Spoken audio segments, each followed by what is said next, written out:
تعالوا شوفوا كيف نعمل وجبة كاملة متكاملة مغذية كتير ومفيدة كتير وفيها شغلات مستحيل يعني الولد أو أغلب الولاد يتقبلوا يأكلوها لحالها. أوكي. حاطة فيتامين سي، حبة عيار 1000 هلا بورجيكم إياه، وحاطة زنك. أوكي. مع شوية عصير برتقان. هلا شو بدي أحط؟ موزة، ستروبري، وبدي أحط، لا تنصدموا، بيضتين مسلوقين. بيضتين مسلوقين قد ايه في بروتين وقد ايه فوائد وحموض امينيه.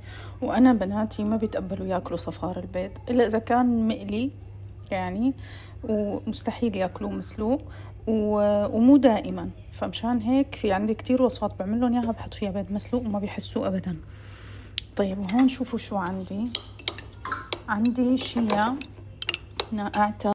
شيا نقعتها بمي دافية، معلقة كبيرة نقعت. هاي رهيبة يا جماعة، رهيبة، خصوصي إذا أولادكم عندهم إمساك، عندهم نقص حديد، عندهم مشاكل بالمعدة بالأمعاء، عندهم مثلا ارتشاح أمعاء أو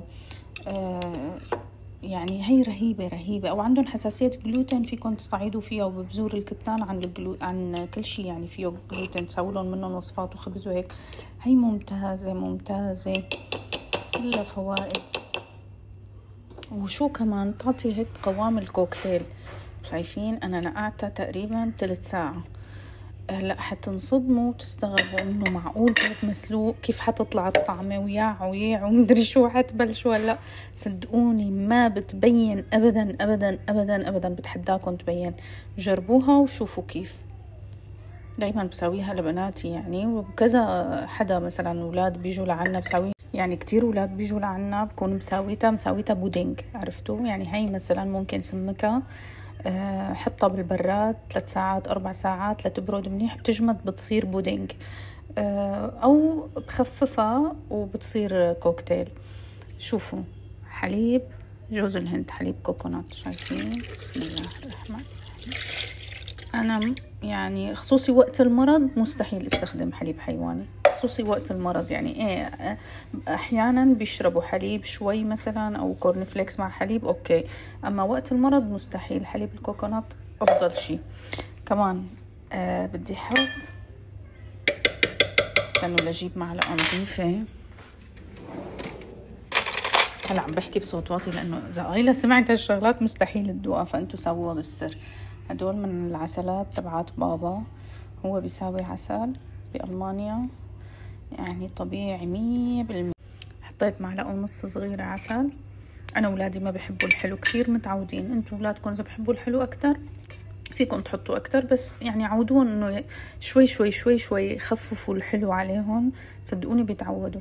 شوفوا هاد، بس اقرأوا لي المكونات. شوفوا شو فيه.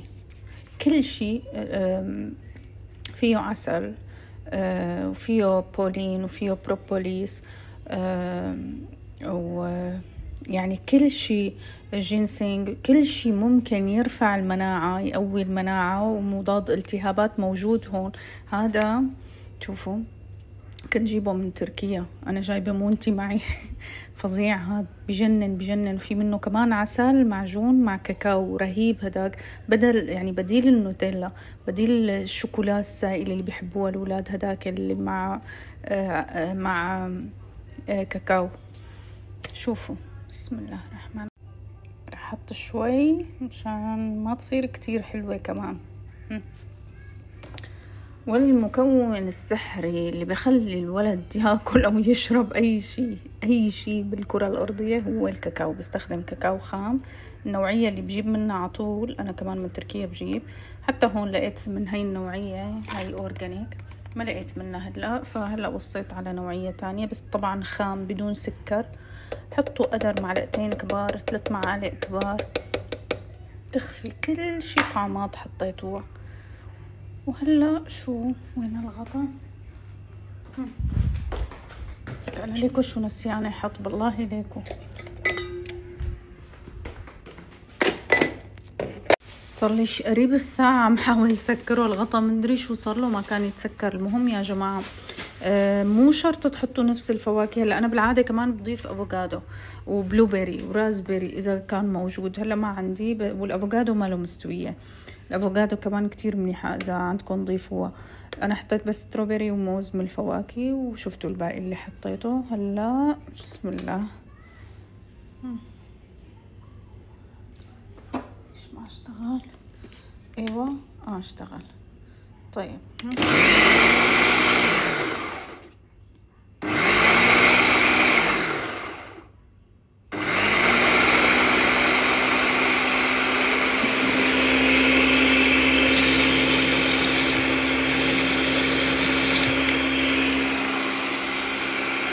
لقيته تقيل انه بيتخفف لسه، فرجعت زدت له شوية حليب ورجعت زدت له كاكاو. وهي شايفين هاي الاخضر هي زنك، رجعت زدت بما انه الكمية كبيرة حتطلع للونا وآيلة، فرجعت زدت حبة زنك وحبة فيتامين سي. هدول هن الفيتامينات اللي عم بستخدمهم، هاد من مصادر طبيعية كله. دائما ما تختاروا اي فيتامين، انتبهوا انه يكون خالي من المعادن الثقيلة، نون جي ام او، خالي من السكر، خالي من منتجات الصويا، خالي من الملونات والمواد الكيميائية. يعني هذا فظيع، هذا فظيع، هذا افضل فيتامين سي لقيته. هلا اكيد حتسألوني انه ليش ما عم تستخدمي فيتامين سي للاطفال؟ اول شي ما لقيت لحد هلا فيتامين سي للاطفال بجرعة عالية وبدون ملونات وبدون نكهات وبدون سكر وهيك، ما لقيت ابدا. وما لقيت سي كومبلكس للاطفال. للاطفال كله اسكوربيك اسيد اللي هو بس قشرة الفيتامين سي، مو كل المكونات تبعه. فهاد سي كومبلكس لقيت افضل حل انه جيب من نفسه الفيتامين اللي انا باخده. فيكن تعطوا لحد عيار 1000، او اذا كان الولد كتير مرضان وهيك مثلا 1 الصبح و1 الظهر، 1000 الصبح 1000 الظهر. فصرت لقيت هذا الحل هيك كيف بدقة للحبة. هاي الفيتامين سي بدقة هون وبضيفها على كوكتيل او عصير او شي، وهي بتتفضى تفضاية ليكو كيف شايفين كيف قشرة يعني بتتفضى تفضاية. وهذا نفس الشي الزنك كتير منيح، كتير منيح. فكتير مهم انه تدوروا على نوع فيتامينز منيح، يعني لانه لما تجيبوا انواع مو منيحة بتضروا حالكم بدل ما تنفعوها. بيكون فيه مثلا ملونات ونكهات ومواد حافظة وسبارتام مثلا. واو والله طالع بياخد العقل كتير. طيب انتم ما حتصدقوا انه ما تبين طعمة البيض، لهيك جربوا يمكن انتم لانه بتعرفوا ممكن تحسوا انه لا في نكهة، خلوا اولادكم يجربوا بدون ما يعرفوا. هلا حسبهم خليهم يبردوا شوي، بعدين اعطيهم للونا وآيلة وصور لكم رأيهم فيهم. صار جاهز. شوفوا بسم الله الرحمن الرحيم. بشهي دقته طبعا اكيد. شوف حلاوته، شوف قوامه. واو واو واو كتير طيب. هلا برد لهم اياه شوي بعطيهم اياه.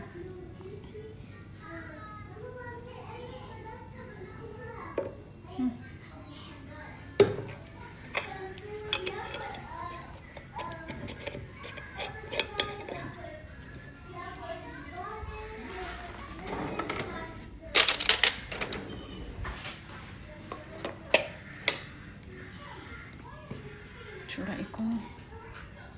حطهم بالبراد. تعالوا نعطيهم اياهم ونشوف رأيهم فيهم. يلا جاهزين؟ جاهزين.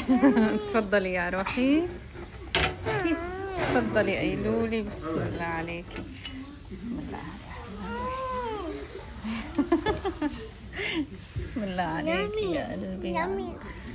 طيب ماما يا حياتي يا حياتي، ان شاء الله صحة وهنا يا قلبي، صحتين وهنا يا حبيباتي. انا الله يحميكم يا رب، الله يحميكم.